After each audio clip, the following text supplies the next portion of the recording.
Hello, my fellow Freddy freaks and Craven comrades. Are you as crazy for Krueger as I am? I seriously doubt it. Right, Daisy? Because I gotta tell you, I grew up a frenzied Freddy fanatic. I was obsessed with A Nightmare on Elm Street.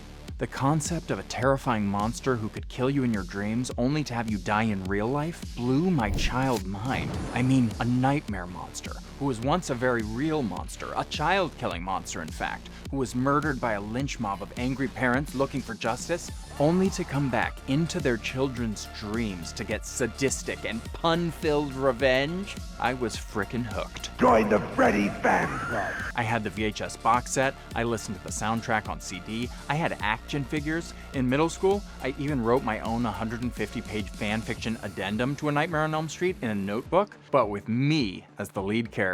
You see, Nancy was kind of my hero. Plus, the design of Freddy was so instantly iconic. The dirty brown hat, the red and green sweater, the burns, the finger knives, the effects, the sets, the creative kills. I loved all of it. Well, almost all of it. When I first saw Nightmare on Elm Street 2, Freddy's Revenge as a kid, I thought it super sucked. It was weird and random and cringe, or embarrassing as we used to say. It didn't follow the same rules or formula as the original. And worse still, Nancy wasn't even in it. You're nothing. Something about watching that movie always just made me feel wrong. I always thought that the true sequel to A Nightmare on Elm Street was Dream Warriors. It was better to think of Freddy's Revenge as an aberration, something to forget about and suppress, something better left in the closet, so to speak. I feel like a jerk. Sometime later in my teens, I became aware that the film was rumored to have homoerotic elements to it. How interesting and titillating. But I didn't remember any gay stuff in it. What are you talking about? I figured so many people were so oblivious to the very idea of being gay back then that it was probably easy to unintentionally include some stuff that in retrospect could be misconstrued as having gay undertones, right? Sort of like a Top Gun situation. There's a lot of homoerotic stuff in that movie, but it's ultimately just a feel-good propaganda film for the US military. USA! USA! USA! USA! I mean, this was the era where men's fashion included neon colors, short shorts, and crop tops. Oh, wait. So I wanted to give Freddy's Revenge a rewatch here on the eve of the film's 40th anniversary, and I was frankly shocked. Gagged, even. Freddy's Revenge is not just an 80s horror movie with a sprinkling of gay subtext and unintentional homoerotic elements. Well, I mean, it's also that. Freddy's Revenge is also a full-on gay movie. And not only that, I really like it. I think it's actually good, y'all. Freddy's Revenge is a good gay movie. And I don't care who knows it. Oh, that feels so good to say. Okay, I admit maybe it's not a bona fide masterpiece. You can't talk to me like that. But it's a lot better than its reputation would have you believe. And it's also a legitimate piece of queer cinema history, leaving a nuanced legacy full of lessons that are still relevant today. In fact, I would argue that to truly appreciate this film and understand its historic impact for queer people, you have to look at it in the context of the historical moment it was born in, and the treatment of queer people in the US throughout its history. Because in the mid-1980s, there was perhaps no greater fear for an Elm Street teen than the fear of being queer.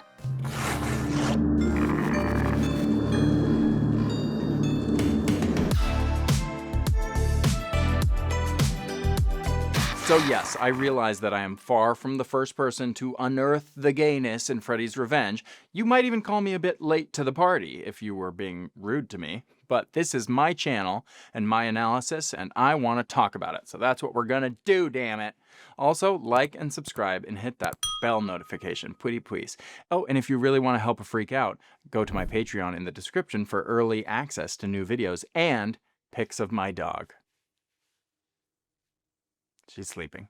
Anyway, unbeknownst to kid me, it turns out that Freddy's Revenge is far from being the bastard gay stepchild of the Nightmare on Elm Street series, a franchise that also includes Freddy's Dead and an ill-advised remake. Please don't do this! The film's biggest sin is also probably its biggest strength. It departs from the established lore of the original entry, where Freddy's true power was only in nightmares, and supernatural occurrences only happened in the nightmare realm. In other words, you die in your dream, you die in real life. In Freddy's Revenge, Freddy's agenda is different: to take over an Elm Street teen's body in order to cheat death itself and bring himself back into the real world. In the sequel, if Freddy makes you kill in your nightmare, you kill in real life. And because the original film used its core premise so effectively, its absence in the sequel is jarring and almost makes you want to write off the movie entirely. But on the flip side of that change in premise, the film was able to put a powerful metaphor at the center of it that is much more complex than it's usually given credit for. In other words, Freddy's Revenge actually has a lot going for it, and it's also super gay. And it has a lot going for it because it's super gay. Kinda like me. But we'll get into all that later. For now, let's discuss the basic premise of A Nightmare on Elm Street 2, Freddy's Revenge.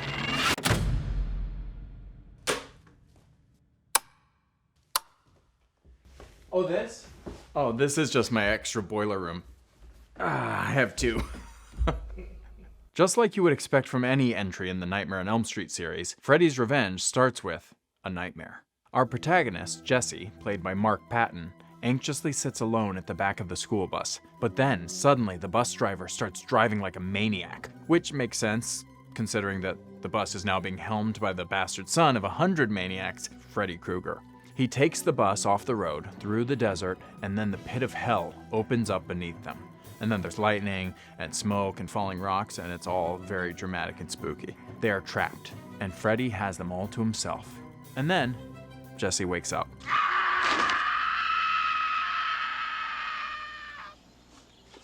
Mommy, why can't Jesse wake up like everybody else? Oh, honey, he's all right. He's just having a bad dream. And it was clearly a very bad dream. I mean, just look how sweaty he is. Now we meet the real Jesse, and he's not quite like the Jesse we met in his nightmares. He's actually super cool and confident, and he's hanging out with the bodacious babe, Lisa, played by Kim Myers. Jesse's biggest real-life problem seemed to be that his dad keeps hounding him to unpack his boxes after the family's recent move, the house's air conditioning doesn't work, and that he keeps getting in trouble with the gym teacher, Coach Schneider, for wrestling during PE with his best frenemy, Grady, played by Robert Russler. But Jesse soon learns that his problems might be worse than he thought. You tell me you moved to that big white house with the bars in the window? Yeah, what about it? Some chick was locked in there by her mother and she went crazy. Worse yet, Jesse is still having nightmares, ultimately bringing him face to face with Freddy f***ing Krueger himself. We got special work to do here, you and me. In the meantime, Jesse and Grady transition from being adversaries to friends, and his relationship with Lisa starts moving on to the next level. One night, they discover an old diary in his room from the previous occupant of the house, Nancy, and Jesse realizes that the same monster that was terrorizing Nancy's nightmares is tormenting him too. But for Jesse, the horror is even worse. He's not just worried about a monster trying to kill him, he's worried that he might actually be the monster. Go ahead, Jesse. Try it on for size. And it seems that this is not all just a terrifying fear, but a terrible reality. Because after Jesse has a nightmare where he literally becomes Freddy and murders his gym teacher, he shows up at school the next day to discover that his gym teacher was in actuality killed the night before. Yo, man, where have you been? Saturday got wasted last night. So now, Jesse's forced to fight off the monster from his nightmares, threatening to overtake him, to save both himself and the people he cares about. And also a bunch of Elm Street teens, probably, from a gruesome fate at the finger-knifed hand of Freddy Krueger. But before you say, hey, Manboynice, that doesn't sound very gay, maybe you're an idiot and you should stop making YouTube videos, make sure to like and subscribe, and keep watching because I'm getting to the gay stuff. Freddy's Revenge isn't gay because of the homoerotic undertones or the multiple male butts or even this scene. At the core of this movie is a metaphor about the terror of shame and internalized homophobia. It's an extended nightmare of a teenage boy at the moment when his queer sexuality becomes undeniable to him. Freddy Krueger represents Jesse's deepest fear of who he is inside, a monster. Jesse, help! There is no Jesse! I'm Jesse now! So grab a snack, maybe make a fun little drink, and let's dive a little deeper into this film. We'll start with the very opening scene. Jesse's nightmare. Jesse finds himself at the very back of the school bus, looking awkward and kinda goth, as two attractive girls whisper to each other about what a weird freak he is. When the bus clears out, he's even more singled out. He can't escape their knowing ridicule, almost like there's something wrong with him. It's significant that the first time we see Jesse in his nightmare, he's portrayed as this other. Because, as I mentioned, as soon as we see him in the real world, he seems popular-ish, has a normal family, and basically fits in. He doesn't even ride the bus in real life. But of course, nightmares reveal our fears, at least in movies. And so from the very opening of the film, we've established Jesse's fear of how he's being perceived. Fear of being an outsider. Maybe even a fear that people know some secret about him. Deep inside, Jesse fears he's teetering on a knife's edge above hell and damnation. And also this super phallic rock.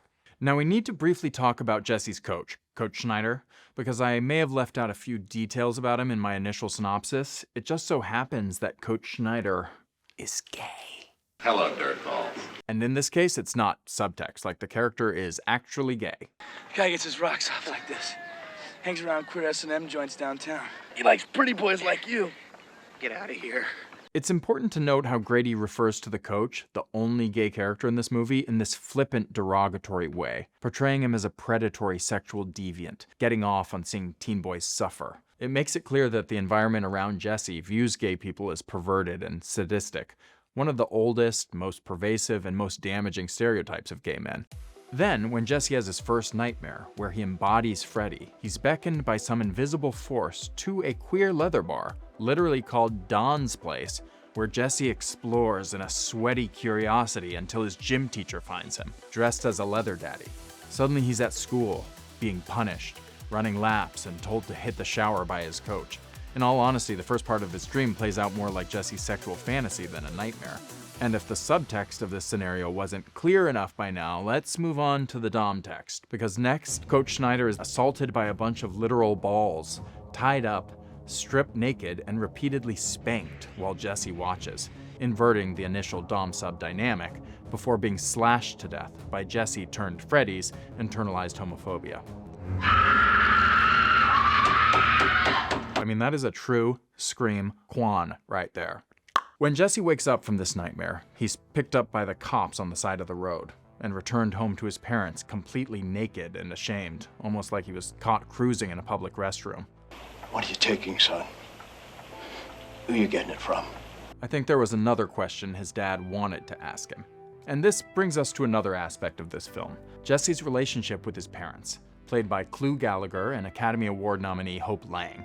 Jesse's parents are initially introduced as this picture-perfect, leave-it-to-beaver-ish, heteronormal example for Jesse, but somehow they don't understand what Jesse's going through, and he shuts them down at every turn. We're just very concerned about you. Jesse! I'm fine. Can't- Just leave me alone. Can't we at least talk about it? No.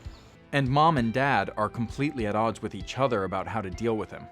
Mom at least genuinely wants to find him emotional help, He needs professional help. I think we have to take him to see a psychiatrist. while Dad's answer is discipline. What that boy needs is a good goddamn kick in the butt. That's what he needs. It's the kind of family politics extremely familiar to families with queer children. My dad thinks I'm on drugs. My mom thinks I'm crazy. And you know, at this point, I don't know if I don't agree with her. And this dynamic between Jesse and his parents is a notable departure from the first entry of the series, where it was the parents who were keeping secrets from their children. You knew about him all this time? And you've been acting like it was something I made up? In Freddy's Revenge, it's Jesse keeping a secret from his parents. In one particularly bizarre scene, one of the family birds suddenly goes buck wild and murders its bird roommate and then breaks out of its cage, and attacks Jesse and his family before suddenly bursting into flames. His father later blames him for the freak occurrence. You set this whole thing up, didn't you? What are you talking about? You know damn well what I'm talking about. This sequence feels like clear symbolism for Jesse's internal turmoil. He can't stay in his cage any longer, but if the monster inside of him truly comes out, it's gonna hurt everyone around him, and ultimately kill him too. And despite the strong WTF element to this scene, it underscores those fears. One of the reasons gay teens have always feared coming out to their friends and family is not just because they're afraid of their reaction or that they won't receive support, but they're afraid of hurting the people they care about, hurting them with disappointment or with the feeling that you were lying to them or even physically hurting them. That dynamic is especially accentuated by the fear and paranoia around AIDS that was rampant in the mid-1980s, but more on that later. If you think this particular bird example is a stretch, consider the nightmare sequence where we follow the POV of the monster, hear Freddy's voice, "Wake up, little girl." only to discover it was Jesse the entire time.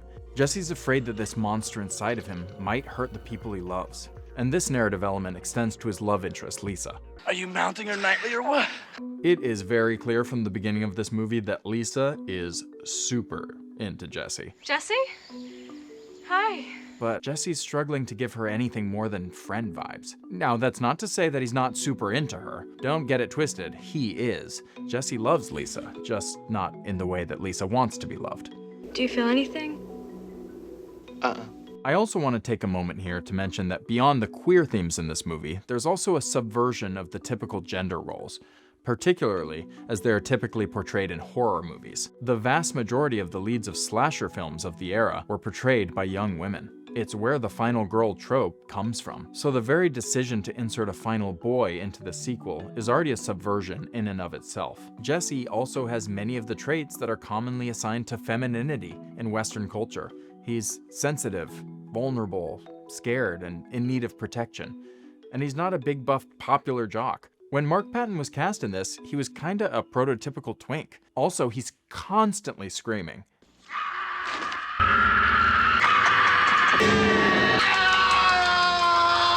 Meanwhile, Lisa has many of the traits commonly associated with masculinity. She's confident and brave. She's even the pursuer in their relationship. In fact, she seems to be attracted to Jesse's vulnerability. Listen, we'll stay up all night if we have to. I'm not gonna let anything happen to you. But Jesse is resistant to her pursuit, and part of that is because he's afraid that she's going to discover who he truly is.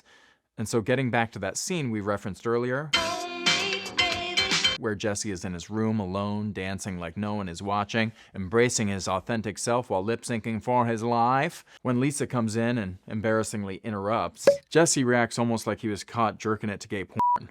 And the harder Lisa tries to break through to him, the harder he pushes her away. I wish you would talk to me. You know, we can figure it out. We can figure it out together. There is nothing to figure out. But Jesse does love her, and so he tries to play ball, even attending her super hetero pool party. And I mean, this party is super hetero. Like, the movie goes out of its way to point out how hetero this party is. And there's the sense he's uncomfortable with the expectations of this world. It's like he's sitting alone on the bus all over again. Listen, I'm gonna leave. I'm not into this. Lisa fights to help him, but despite her persistence, Jesse continues to put her at a distance. Look, I feel like I'm losing my mind. And I don't want you to watch me fall apart. But Lisa is steadfast and gives him a safe place to land, so he tries. He tries to love her the way she deserves to be loved, but something feels wrong, and that makes him feel like there must be something wrong with him, and that's exactly when F-slur Freddy reemerges.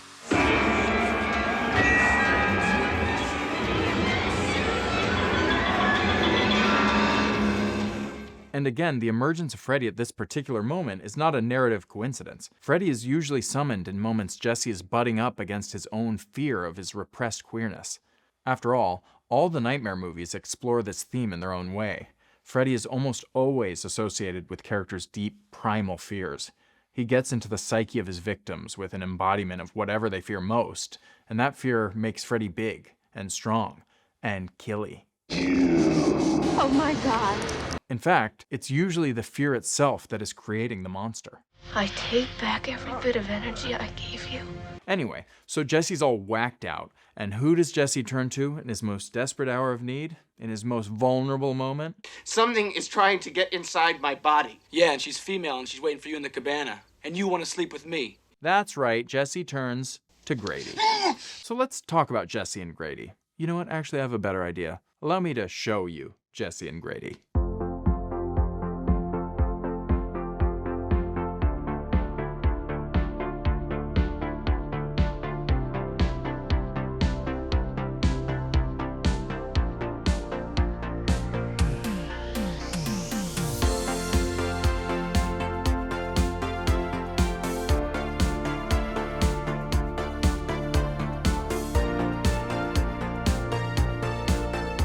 Before there was Nick and Charlie, there was Jesse and Grady. To recap, Jesse and Grady start out as adversaries, turn into frenemies, and end up as besties. Frankly, it sounds like the formula for all the best romantic comedies. But unfortunately for us, this is not a romantic comedy. And though I'll admit I probably went overboard with that montage, the truth is, there is plenty of homoerotic tension between this duo throughout the movie. Hey, Grady, you remember your dreams? Only the wet ones. Jesse confides in Grady like no one else. He trusts him. And there's this overwhelming sense that Jesse is a queer kid who maybe probably has a crush on his not-so-queer best friend.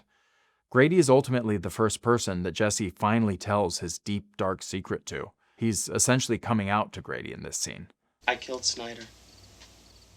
You what? Only it wasn't me, see? There's something inside of me. And in a callback to the scene from the original Nightmare where Nancy asks her BF to watch her while she sleeps, Don't fall asleep. in Freddy's Revenge, Jesse asks his BFF to take on that responsibility. And Grady, don't fall asleep.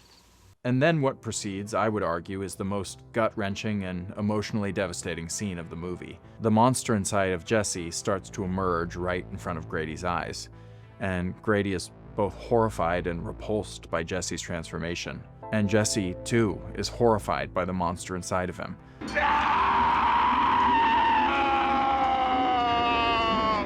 But there's nothing he can do to stop it. It's out of his control. Freddy's out. And he proceeds to massacre Grady in a characteristically brutal Freddy fashion. To Jesse's absolute horror and shame. Worst coming out experience ever. He screams at Freddy. You killed him! But Jesse is the one wearing the bloody glove. The monster is not just inside of him, the monster is him. And I can't help but read this as a kind of analog for the trauma so many queer people experience with coming out, whether it's a romantic rejection, an unsupportive parent or guardian, bullying in their school or other environments where they previously had found ways to cope. Jesse's just gotten confirmation of every fear he's ever had. No! In a state of frantic desperation, Jesse then turns back to Lisa and tells her what he's done, and who he is. He's inside me. I'm scared. Jesse, who is doing this to you? Fred Krueger! It's essentially another coming out scene. He tells her that Freddy is inside of him and wants to take over his body, that he's utterly powerless to stop him. He owns me. But Lisa begs Jesse to fight him. He is living off of your fear. But Jesse can't, because as Freddy himself explains, He can't fight me. I'm here. No! Jesse has been taken over entirely by shame. Freddy is the personification of who Jesse's always feared himself to be inside. A freak, a pervert, a demon, broken, sick, repulsive, dangerous, and doomed. And this leaves Jesse, who has now lost all control and is now fully at the mercy of Freddy's whims, to be overcome by feelings of self-hatred. Kill me, Lisa. Please kill me.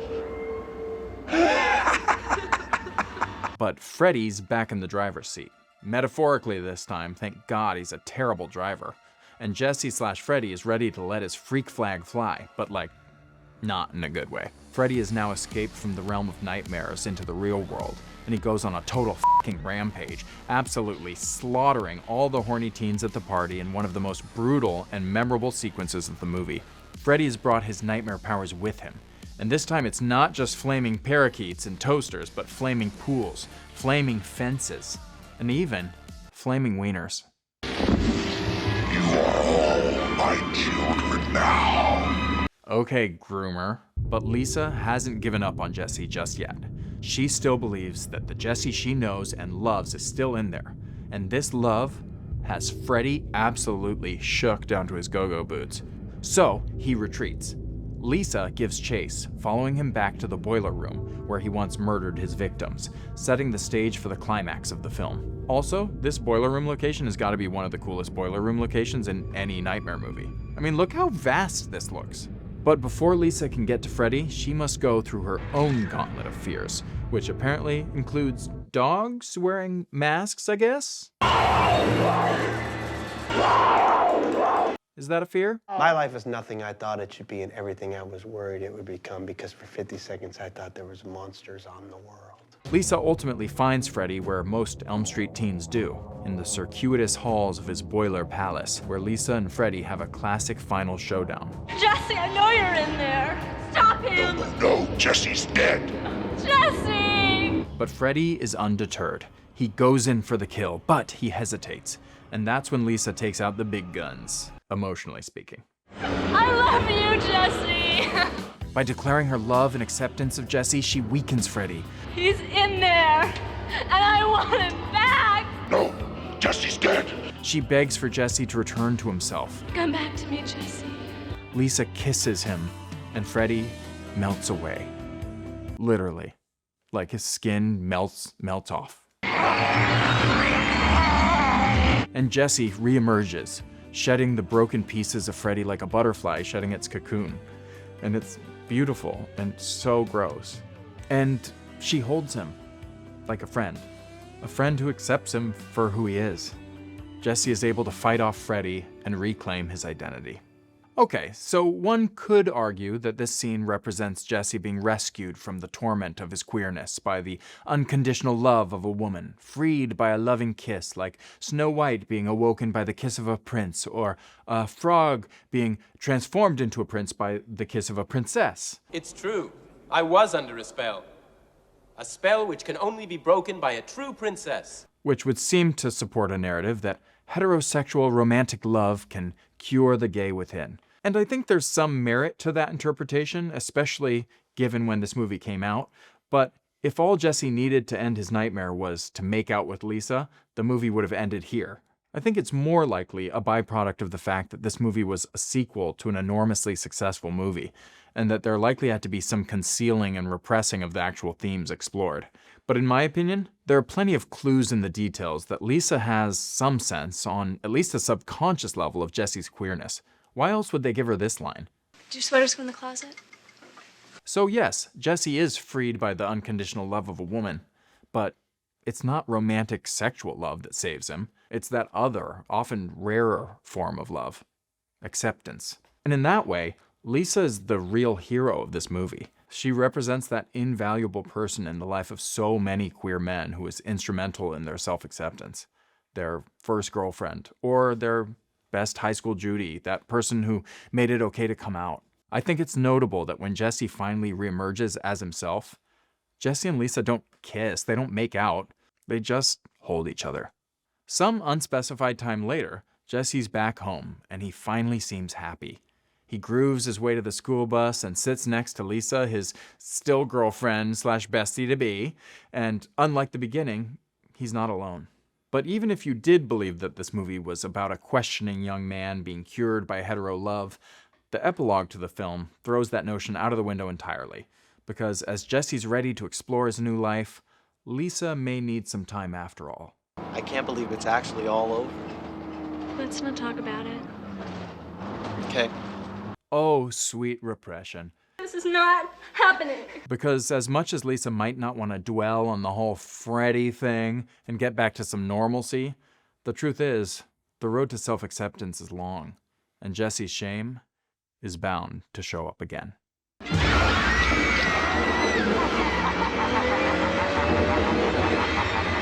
In my headcanon addendum to this movie, Lisa helps Jesse accept himself as a gay man and then even introduces him to his partner, Reggie, who owns a dance studio. And then years later, Lisa realizes she's actually in love with her gorgeous curly-haired BFF, who's obviously not dead in my version. And then Lisa comes out and agrees to be Jesse's surrogate. And then he, of course, names his first son Grady. Because, you know, and then Jesse becomes Lisa's sperm donor for their daughter, Nancy, and then they all live together in the beautiful harmony of unconditional love and a blended, extended, chosen family. But regardless of whether my fantasy outcome comes true for Jesse and Lisa, it does, I don't think Freddy's Revenge is a cautionary tale about the dangers of being gay. This is a film that explores the inner fear associated with being in the closet. The film uses horror to accentuate, exaggerate, and illuminate the dimension and depth of Jesse's self-hatred, while ultimately allowing him a type of liberation, however incomplete, through Lisa's loving acceptance. Okay, we get it, Manboynice. Freddy's Revenge is gay. So what? Okay, first of all, I don't appreciate your tone. And second of all, I'm gonna tell you so what? Because film can provide us with a sort of time capsule of our cultural history. And yet, it also becomes a part of that cultural history itself. It's important that a horror film with gay themes came out in 1985 because it serves as a valuable piece of art that helps tell the history of the gay experience in America. It illuminates the particular struggles of our past while providing insight into our current moment and the probable challenges of our future. So, to fully appreciate Freddy's Revenge's historical legacy, we have to look at what was going on in the country around the time this movie was released. So like, subscribe, Patreon it out, and let's travel back to the homophobic wonderland called 1985. The year a certain Manboynice was born, and the year Freddy's Revenge was released. Let's go! Hop into my time sack! Oh, ta-da! Pretty cool, right? You're back in 1985, and you can tell from my, denim jacket and the pop collar. Right? This is it. Look at that. That's totally 80s. In December of 1985, a month or so after the release of Freddy's Revenge, the Los Angeles Times released the results of a poll meant to get a sense of America's attitudes towards homosexuals. Here's how that went. In the midst of the AIDS epidemic, the American public has not eased its profound disapproval of homosexuality. Here's some highlights. Of those surveyed, 73% said homosexual activity was wrong, 28% believed that AIDS was God's punishment for homosexuals, with 23% saying AIDS victims were getting what they deserve. A shocking 89% said that they would be upset if their child became homosexual, and that's with 10% of the participants being homosexual themselves. The sad truth was, if you were born in 1985 in America, you were born into a deeply homophobic society. Throughout the 1970s, the LGBTQIA+ community, or what was narrowly called the gay and lesbian community at the time, had made real strides toward visibility on the heels of the Stonewall riots and the sexual revolution. The first pride parades, the elections of the first openly gay politicians, Kathy Kozachenko, Elaine Noble, and Harvey Milk.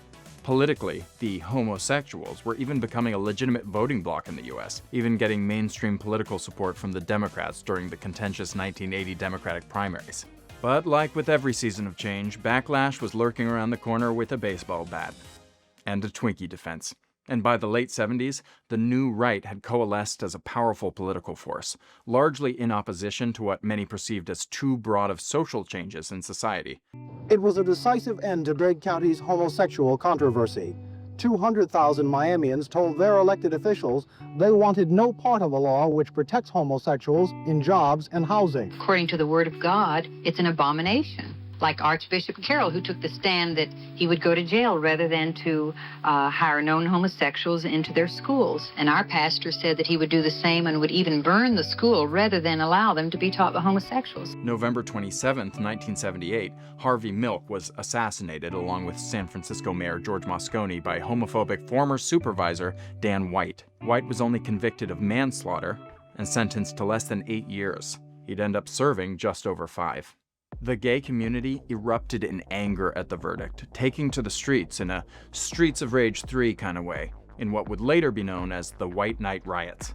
Milk's death was also a catalyst for the 1979 March on Washington, in what would be a historic turnout for gays, but it was too late. The conservative backlash had caught momentum, and Ronald Reagan would go on to dominate Jimmy Carter so hard in the 1980 election that even Coach Schneider would be proud. No talking. Reagan's election ushered in a revitalized age of American conservatism, focused on that old gruesome twosome, supply-side economics, and Christian world domination. Sorry, I meant traditional family values. I have sinned against you, my Lord. And soon the AIDS epidemic would give right-wing politicians and evangelical homophobes the perfect opportunity to level up their culture war against a minority that had been in their sights for decades. The first cases of AIDS were reported publicly in the summer of 1981, though it's now believed the disease was circulating since at least the 1970s, if not even earlier. It started out being reported as a mysterious gay cancer, but the media wanted something a little more sensationalist. Something like, a mystery disease known as the gay plague has become an epidemic unprecedented in the history of American medicine. That's it. The gay plague. Yes, it had just that right combination of attention-grabbing and prejudice-inducing that played so well in headlines and chyrons across the Bible Belt. By 1982, the gay plague was basically the name of the disease. The other term that was common then was GRID, or gay-related immunodeficiency. But either way, the media wanted to make super sure everyone knew this disease was, you know. The lifestyle of some male homosexuals has triggered an epidemic of a rare form of cancer. The CDC would debut the name AIDS in September of '82, and researchers would isolate the retrovirus that caused AIDS in '83, which went on to be named HIV in '86, but by then the name gay plague had already stuck to the disease and to the gay community like wig glue, and would be in regular use throughout the rest of the decade. There was a palpable terror in those early reports about the disease, especially about the unknowns surrounding it, how it could hide undetected inside the body for years, before seemingly taking over in an instant, but especially about how this gay plague could even spread to straight people.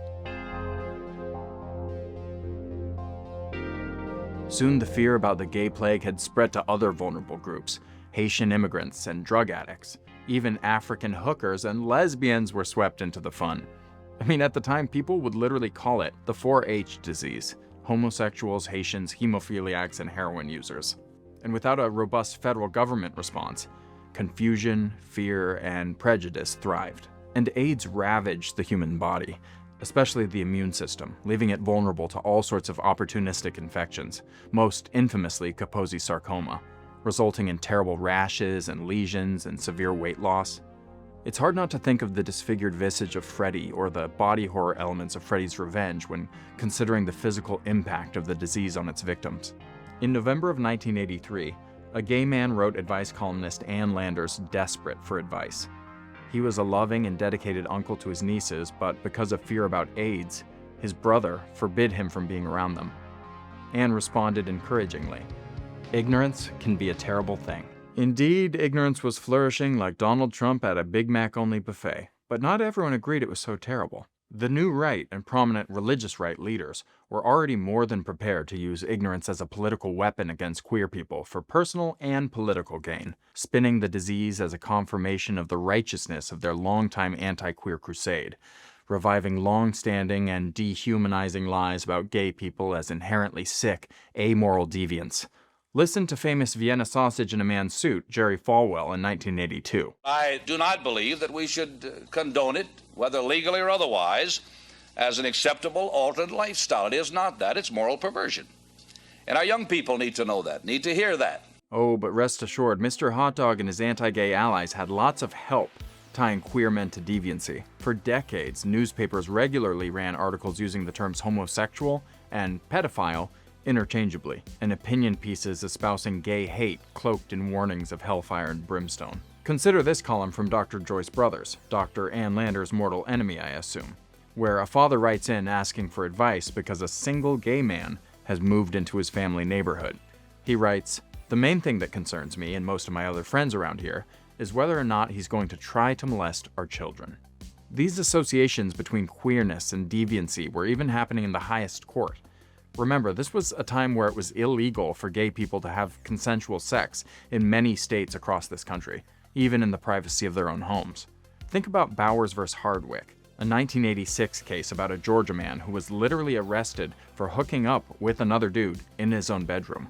When confronted with the question of the legality of Georgia's obviously unconstitutional sodomy laws, Chief Justice Berger cited the ancient roots of bans on gay sex in order to justify the validity of anti-sodomy laws across the country, quoting the 18th century jurist and political philosopher William Blackstone when describing gay sex as a crime against nature, as an offense of deeper malignity than rape, a heinous act the very mention of which is a disgrace to human nature, and a crime not fit to be named. what a drama queen. It would be almost 20 years before these laws were finally deemed unconstitutional. Amidst the dark national attitude towards queer people, the absolute crickets from the federal government on AIDS, and complete lack of legal protections in the workplace, the pressure for queer people to stay in the closet was immense. Remember, this was an era before Don't Ask, Don't Tell, where the rule was still no gays, no exceptions. For some queer people, the pressure was so immense they went into, or were forced into, conversion therapy. And the toll from AIDS continued to grow. At the end of October 1985, 2 men suffering from AIDS reportedly decorated their home with fresh flowers, poured themselves a final glass of wine, removed the screws of a bedroom window, tied themselves together with a silken sash, and leapt to their deaths from 35 stories up. Still, there were helpers, like the San Diego Blood Sisters, the lesbian organization who organized blood drives during the epidemic, or like this sweet angel woman, Angela Gabler, a nurse who ran a volunteer organization dedicated just to offering AIDS victims who were suffering in isolation friendship, basically. You see this kind of intimate helping relationship represented in the independent film Buddies, considered the first feature film to focus its story on the AIDS epidemic. This simple and beautiful film explores the relationship between a gay volunteer named David Bennett and a gay man named Robert, who is dying of AIDS. You volunteered, didn't you? Yeah. Why? I don't know, really. Leading up to the 1984 election, the Democrats were still sore from the spanking Reagan gave them 4 years earlier, and torn about how far to center gays and lesbians in their campaign amidst the country's touchiness around gay people and AIDS. Many Democrats felt supporting homosexuals was a bridge too far and might alienate voters. Weird, I just had deja vu. And while ultimately the Democratic platform did include an acknowledgement of prejudice and violence against gay people, it ignored AIDS entirely. And somehow the Democrats were flogged even harder in the 1984 election, and wouldn't you know it, everyone ignoring the problem somehow didn't make it go away. This gay plague was coming for everyone now, and fear in the gay community was growing, not just of AIDS, but of other Americans. And there was good reason for it. The Democrats were actually right on in decrying increasing violence and prejudice toward the gay community. On March 1st of 1985, the Hanford Sentinel reported on a convention of conservative groups where infamous homophobe and disgraced psychologist Paul Cameron is quoted as saying, "Unless we get medically lucky, in 3 or 4 years, one of the options discussed will be the extermination of homosexuals." In Houston, ex-Mayor Louis Welch, backed by a group of explicitly anti-gay candidates calling themselves the Straight Slate, was caught in a hot mic moment on live television joking about how the best way to handle the AIDS epidemic was to shoot the queers. Welch raised almost $70,000 in one day off that remark. Gay bashing, or queer bashing, or fag bashing, all great names, had become common over the previous decades in some areas of America, usually involving groups of teenagers or young adults carrying out essentially group lynchings of random gay people. But it was treated kind of like a fun teenage rite of passage, like tipping cows or ding-dong ditch. Gay people are simply afraid to walk the streets at night. Beatings are an everyday occurrence here in the Castro neighborhood. One of whom had hassled me before, walking home, and said, "Queer faggot, we're going to beat the shit out of you," something to that effect. "We're going to kill you." I started running as fast as I could. Got up in the middle of the street, they knocked me down and started beating me with their hands and their feet, their elbows. Tried to muffle my screams. They didn't want money. All they wanted to do was beat me up because I was gay. In 1984, a group of young men drove from the suburbs of Vallejo to Polk Street in San Francisco to, quote, do a little fag bashing. They targeted and chased down a gay activist named John O'Connell and viciously beat him, resulting in his death. During the trial that followed, District Attorney William Fazio told the jury, the last words Mr. McConnell heard before having his head driven into the concrete was motherfucking faggot queers. Meanwhile, Reagan had somehow sneakily slithered through his entire first term without even mentioning AIDS, but by the summer of '85, the panic was spreading into the general consciousness of the public. Reports dotted papers that the disease would double within a year. Some feared that AIDS was being spread by mosquitoes, In 1984, the New York Times published an article raising the possibility that AIDS was spread by saliva, a misconception that would take years to untangle. Finally, a pair of high-profile news stories would make the issue all but unavoidable for the Bedtime for Bonzo star. Bonzo, don't scold him. He didn't mean it. Ryan White and Rock Hudson. Ryan White was a 13-year-old boy from Kokomo, Indiana, who was thrust into the national spotlight when it was learned he contracted AIDS through the factor VIII medication he took for hemophilia. When his school denied him entry, White, in his battle to attend class, put a face to the disease for the first time for millions of Americans. Ryan White became the poster boy for children suffering from AIDS, and a champion for anyone who had been bullied for being different. But there was an unfortunate spin put on the story. Ryan White was a so-called innocent victim of AIDS. That was a polite way of saying that he wasn't gay or an intravenous drug user. Then, in July of 1985, Roy Harold Scherer Jr., better known as Rock Hudson, one of America's most celebrated movie hunks, disclosed his AIDS diagnosis to the public after years of struggling with his health. Hudson was by far the most beloved and high-profile celebrity to be publicly diagnosed with the disease up to that point, and was even said to be a personal friend of Reagan's. You know, the kind of friend who denies helping you get life-saving treatment. That kind of friend. Rock Hudson's diagnosis brought awareness of the deadly reality of the disease into the consciousness of countless households across the world. Despite the thousands of cases, it may not have been until this week that many Americans focused on the disease, because it was this week that they saw vividly what AIDS can do. Then, on September 17, 1985, Reagan would finally speak about AIDS for the very first time. It was the Krugman that had been hiding in America's closet. Would you support a massive government research program against AIDS like the one that President Nixon launched against cancer? I have been supporting it for more than 4 years now. It's been one of the top priorities with us, and over the last 4 years, it had, of course, not been one of his top priorities. Right now, homosexual males are transmitting AIDS and other dangerous sexually transmitted diseases all over the United States and the world.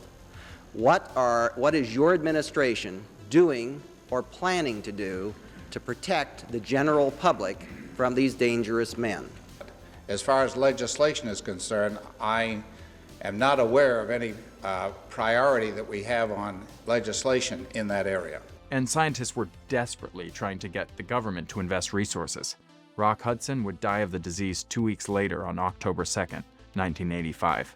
Good evening, I'm Roger Grimsby. Here now the news. Actor Rock Hudson dead, his year-long battle with AIDS at an end. He was 59. Now AIDS has its first internationally famous victim, film star Rock Hudson. And though many made the assumption, he actually never publicly came out before his death. That was a bridge too far. A month later, Freddy's Revenge hit theaters. See, here it is in a newspaper, right next to this story about the Screen Actors Guild's absolute panic about how to deal with on-screen kisses in the early days of AIDS. So this was the climate leading up to the release of Freddy's Revenge. A fog of fear, a monsoon of misinformation, and a drainage ditch overflowing with denial. Let's not talk about it. Okay. And I know I've been talking about gay stuff for a while now, but it really is hard to overstate how much it was not being talked about at the time, and just how entrenched straightness was as the default setting in the 1980s, in all aspects of life, but especially in media. Which explains a lot about the public and critical reception to Freddy's Revenge when it released on November 1st, 1985. Freddy's back. And this time he's not fooling around. You are all my children now.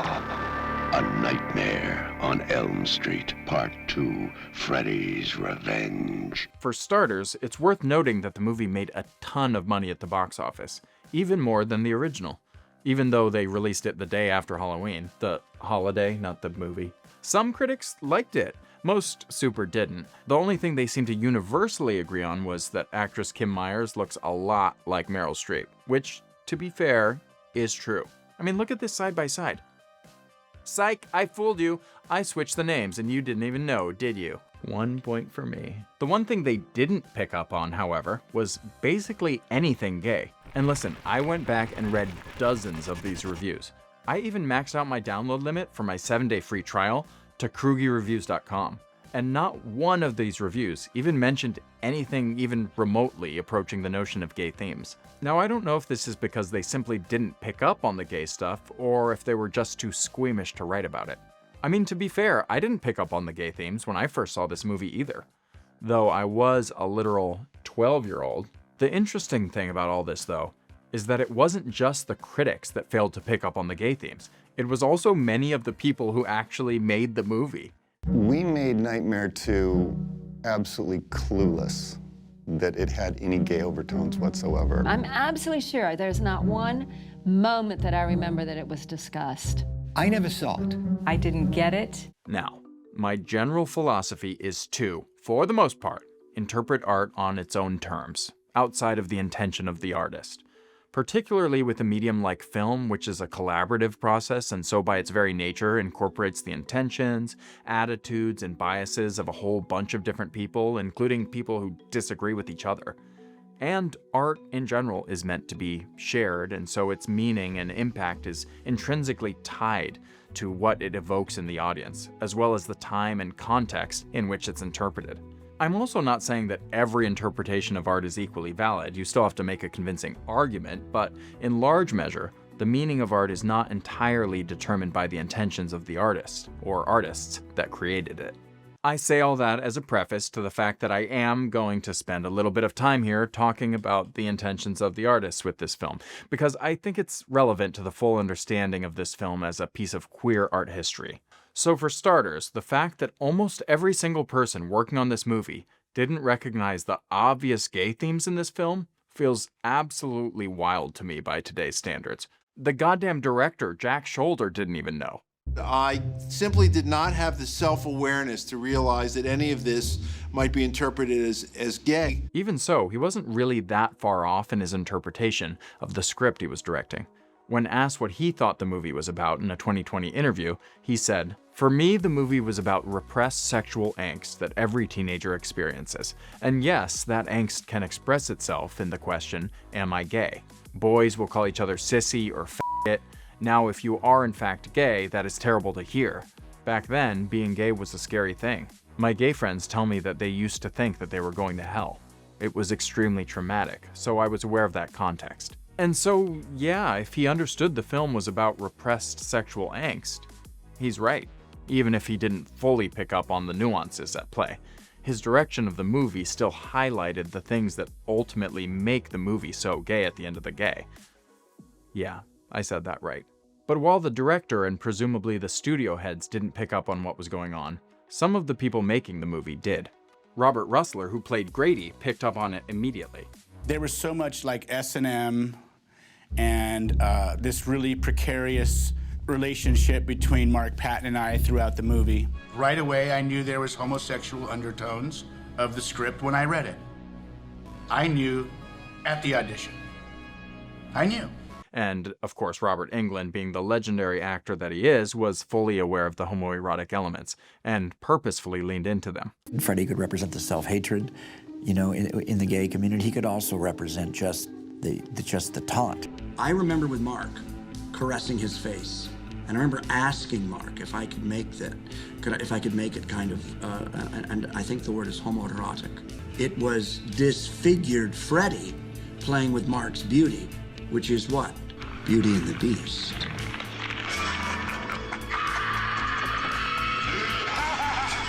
As for David Chaskin, the writer of the film, and the question of whether this film was specifically written to be a gay movie, that's a complicated story.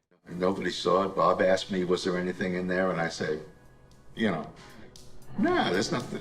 What are you talking about? He's had a variety of responses over the years that sometimes seem to contradict themselves. He initially seemed to plead ignorance, then suggested that it was intended as very subtle subtext and deflected the gay interpretation of the film onto Mark Patton's performance. I mean, I never wrote, he screams like a woman, you know what I mean? And then he had an infamous interview where he stated that it was intended to play homophobic rather than homoerotic. As if those things were mutually exclusive. He claimed he tried to imagine the greatest fears of the target audience of young straight male teens and decided that scary dreams that make them, even momentarily, question their own sexuality seemed like a slam dunk to me. I don't know that Chaskin was aware that a straight world's perception of what is so scary about thinking you might be gay in reality does define the terms for what gay people are afraid of, as well as they are becoming aware of their true sexuality. That is to say, in a world where homophobia doesn't exist, there would be no reason to have scary dreams about your own sexuality. The hellfire, the rejection from family and friends and funds, the cruel stereotypes, the terror of disease, stigma, and death, the innumerable messages of straight superiority, and inescapable social consequences defined by and imposed by straight society. To make matters worse, in that interview, Chaskin went on to say, if you really wanted to have fun, one might argue that the entire movie is a metaphor. Jesse is, in the end, finally able to control the monster inside him, his latent homosexuality, with the love of a good woman.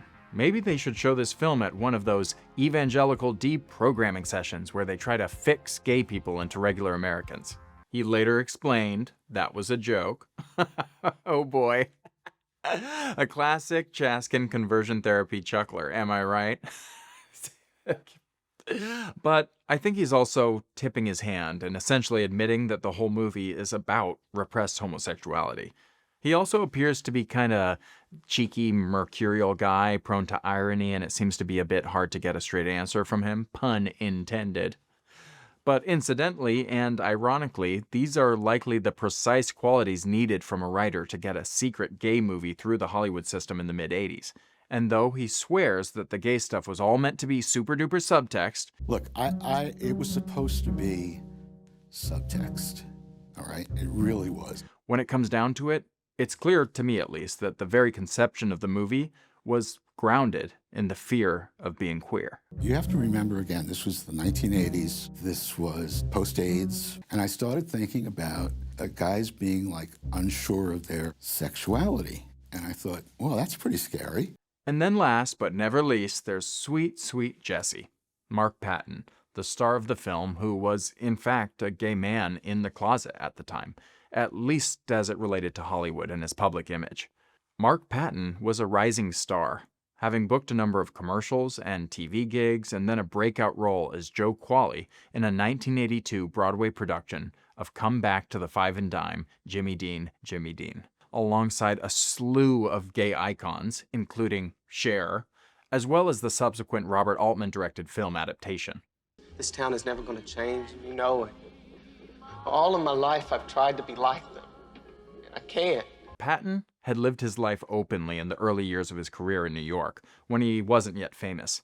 But as he moved to LA, ready to really step into the spotlight for the first time, the closet closed in on him. Or as it was put in an article for HIV Plus mag, he found himself in a closet built by those around him who were guiding his career. Even though the role that launched his career was actually a queer character, playing a transgender teenager and victim of small-town bigotry in a rare example of sympathetic transgender representation in film and theater, once Patton was in Los Angeles, his reps forbid him from doing interviews with queer periodicals to talk about it.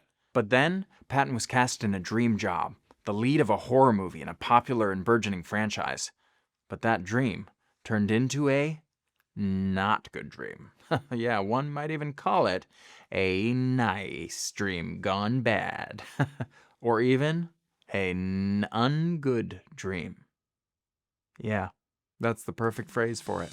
It took, naturally, the art department to point it out to him. The same art department that snuck in all kinds of hidden jokes into the film, like the placement of a game called Probe in Jesse's closet, and the no out-of-town chick sign on the outside of his door. That same art department told him, don't you dare let Freddy put his finger knife in your mouth. You know what that's gonna look like? The painful truth is that early in the process of filming Freddy's Revenge, Mark Patton suddenly realized that he was a closeted gay actor who had unwittingly signed on to starring in a gay movie. And despite the fact that the mainstream outlets either didn't pick up on it or declined to comment on the utter gayness of the movie, gay publications like The Advocate and The Village Voice saw it clear as day.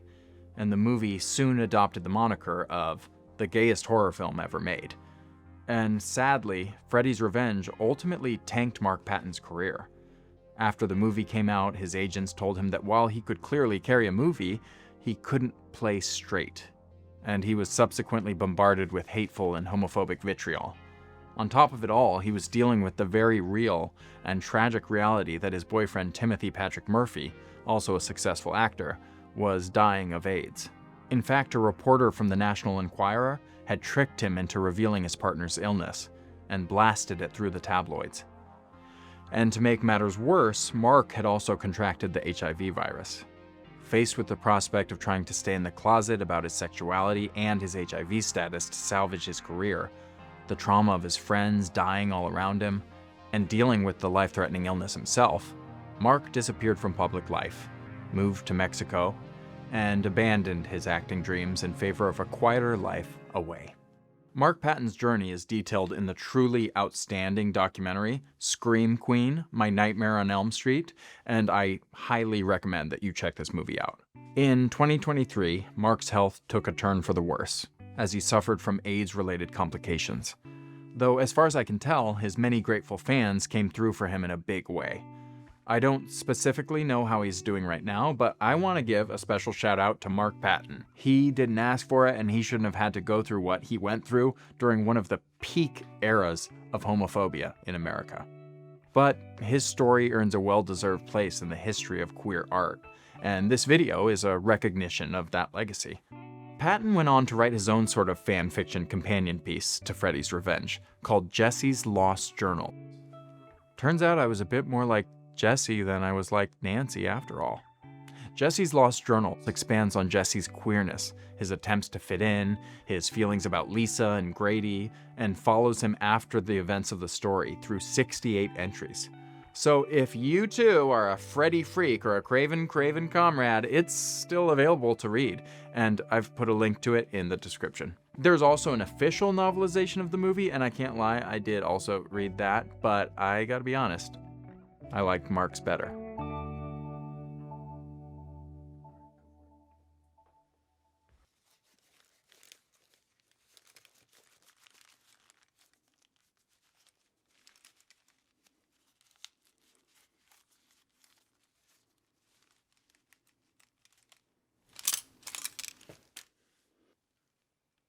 Learning about Mark Patton's story made me reflect on my own career as a gay actor trying to make a name for myself in the 2000s, and on growing up under the long shadow of AIDS and homophobia in Hollywood and frankly in society at large, a trend which we've seen an unfortunate resurgence of in recent years. When I was a teen, growing up in the late 90s, a lot of things had changed for queer people for the good. ACT UP had shaken up the status quo and queer activism was growing. Representation of queer characters and media had become more common, if still rare, and some politicians were even advocating for civil unions for gay people. But a lot hadn't gotten better, and some things even got worse. This was also the era of Matthew Shepard, of playing Smear the Queer at recess, and of terrifying school PSAs like this that traumatized me my entire life. What did you mean AIDS is like a game you can't win? Well, it's no game, let's get that straight. I just meant that it's a disease that there's no known cure for. If you get it, it develops fully, you die. And while awareness of AIDS had grown a lot since 1985, so had the death toll, and so had the stigma. And there were still basically no out gay actors, though I wouldn't learn why until a decade later. I think back to a time around 2009, a couple years out of my undergrad acting program. I had moved to LA a couple years before, sure I would be knocking on Stardom's door, only to discover that door was actually a door to a long, endless waiting room full of my straight doppelgangers. But then I got an audition for an indie film, the lead role in a backwoods slasher, and the director loved me. I guess I brought a kind of vulnerable quality that the other guys weren't bringing in for this role.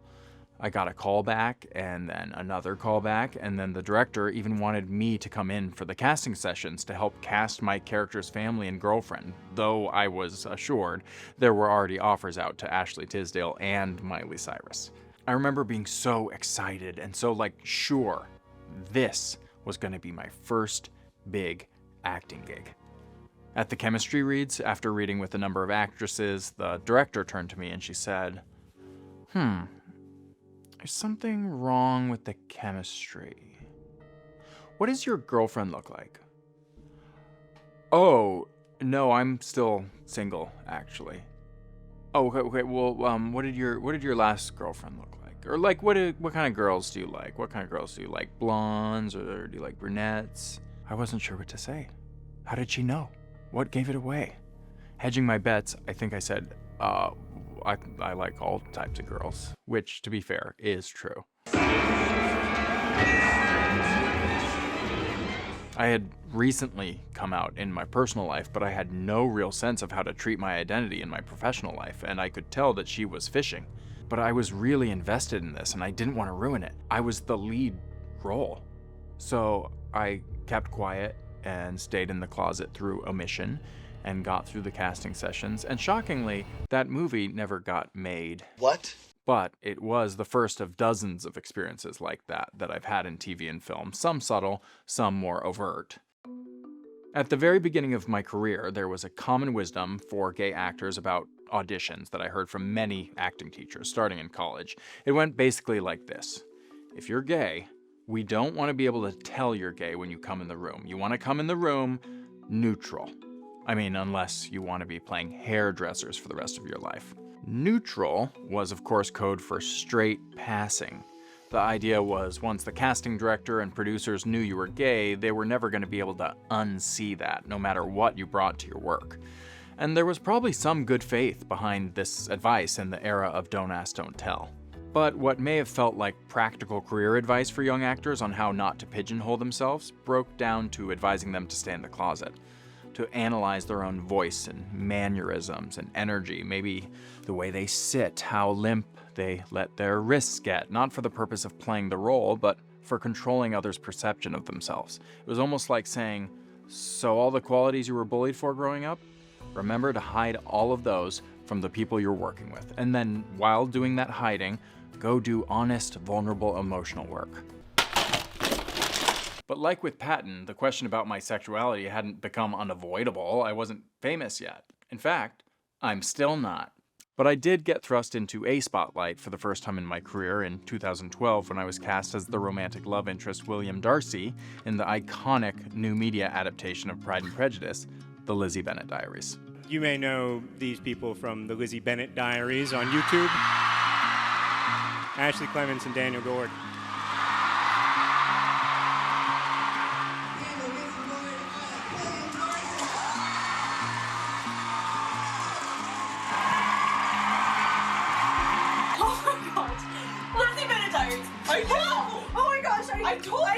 You kind of had to be there. Anyway, the point is, it was my first big gig. And one of the things that made that show what it was that it sort of felt real to the audience. I go into this in more detail on an episode of the Look Back Diaries with Ashley Clements, but basically I realized that, like Patton, I was a gay actor, not out to the general public yet, in a growing show that the audience was really invested in, and I felt pressure not to ruin the illusion of straightness that the fans were bought into. Were you warned beforehand how people would react, like the Darcy fangirls, and what has surprised you about their reaction for when you came on the show? Okay. Because they're crazy. Reveal it all. They love you. I started to feel that closet close in on me too. And though things were going well on the outside, much of it was a dark time for me. Eventually, I decided I would never let myself pass as straight again in my career. It wasn't worth it. But even so, Hollywood's unholy bond with homophobia is strong. Many years after I came out, I once took an intensive at a well-known LA acting studio with the illustrious queen of sitcoms, Leslie Kahn. Yeah, you know the one who got in trouble a few years back when audio leaked of her encouraging a Jewish Armenian student to rebrand herself as Latina to get ahead in the biz? That one. Go to the headshot shop, tell them you're Latin, wear something f***ing red, wear some f***ing sparkly earrings, change your goddamn name, and let's just do an experiment. Stop admitting to being a huge Jew. Okay? It's just not gonna help you. At the end of the intensive, you were allowed to meet with her and ask questions about your type. And though I had been out for a while, I still felt trapped by how people perceived me. Too gay to play straight, too straight to play gay, and I wanted some guidance on how to navigate those waters in my work. As I started to explain my conundrum, she interrupted me, suddenly angry.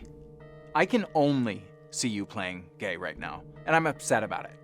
Right now, I only see you playing disdainful and gay.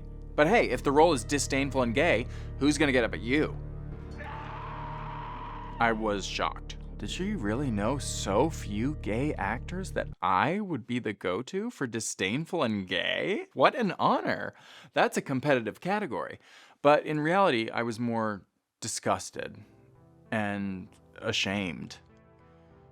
I immediately wrote her quote down in my iPad, and when I looked up at her, she wasn't lying. I had never been more disdainful and gay in my life. She continued on about how more classes could help unlock my ability to play straight leading men, blah blah blah, but I tuned it out. Somewhere inside I knew she was full of shit. She didn't know what I was capable of doing. She had barely seen my work at all, but I knew that I had broken the unspoken rule. I no longer came into class neutral, but I can't lie. It still hurt. After all this time, all that work trying to make something happen as an actor, and still all that mattered was how gay I seemed. Recently, several well-known actors have come forward to tell their own similar stories about what it's like to be gay in Hollywood. When I came out of the closet publicly in 2009, I really thought I was saying goodbye to anything in film and television. I really was like, I guess that'll be the end of that. At that time, anybody who knew me knew that I'm gay, but I hadn't had a conversation about it professionally. And there was still a lot more stigma around it. Is it true an acting teacher told you the reason you weren't booking roles is because you have a gay voice? Yes, it is true. Yeah. I hope you sent him all 10 episodes. I hope you sent her all 10 episodes of this show. I was so stunned by it at the time. And then it was before the class even started. What? And I had to like go through the class. And actually, I'll add more to the story. She then proceeded to tell the entire class the conversation that we had. What? So then all the students are like looking at me like, It has been 40 years since Freddy's Revenge was released. And there are still some in Hollywood trying to put people back in the closet. It's tempting to think of the closet as a thing of the past, and oh how I wish it were, but the reality is we're still at the tip of the iceberg of a global problem. And whether it's blaming us for disease and disaster, threatening our jobs, spreading vicious lies about our character, denying us health care, attacking our rights through state houses or the Supreme Court, silencing our voices, or just pretending we don't exist at all. While so many things have changed for queer people since 1985, the playbook for attacking us has barely changed at all. The philosophies and strategies of the new right are still being employed by modern conservatives and our current far-right regime of fascists. Reactionary freaks like libs of TikTok are still accusing queer teachers of grooming under the guise of protecting children. Extremist politicians are banning our stories from libraries, criminalizing drag and other forms of art and gender expression, scrubbing us from government websites, or defining us out of existence, or sometimes even explicitly advocating for our elimination. Transgenderism must be eradicated from public life entirely. These f***its should get a bullet in their brain. Right. And the right wing is still scapegoating queer people for society's ills, this time with their crosshairs firmly fixed on trans people. 40 years later, the lessons of Freddy's Revenge are more poignant than they have any right to be. But like in the time Freddy's Revenge was released, even when it feels the darkest, there are always helpers. People like Angela, and David, and Lisa, willing to help you find your way back to yourself. So if you're an ally, be like Lisa. And if you're queer, maybe you can draw some inspiration from Jesse and the man who portrayed him, Mark Patton. We think of the closet as a queer term, but the reality is all humans have closets.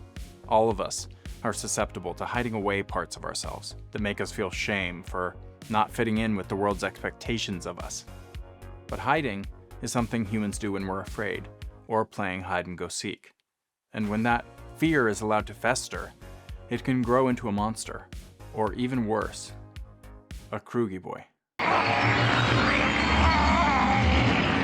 Oh, wow, that was long. I need to go to bed. I'm feeling really Sleepy.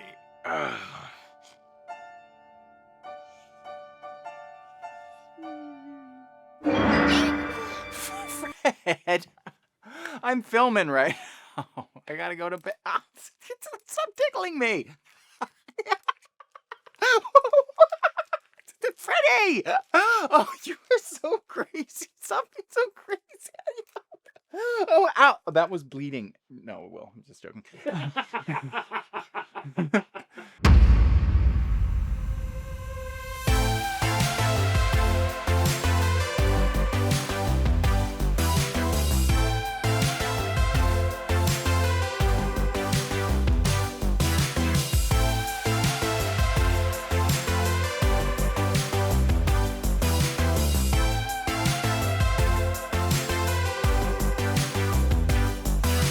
Thank you so much, freaks, for watching this video. Did you eat your snack yet? Did you have a special little festive drink? And did you make sure to like, subscribe, and hit the bell notification, or go to the Manboynice Patreon for exclusive content and pictures of my dog yet? Did you? Once you did, you can go to bed.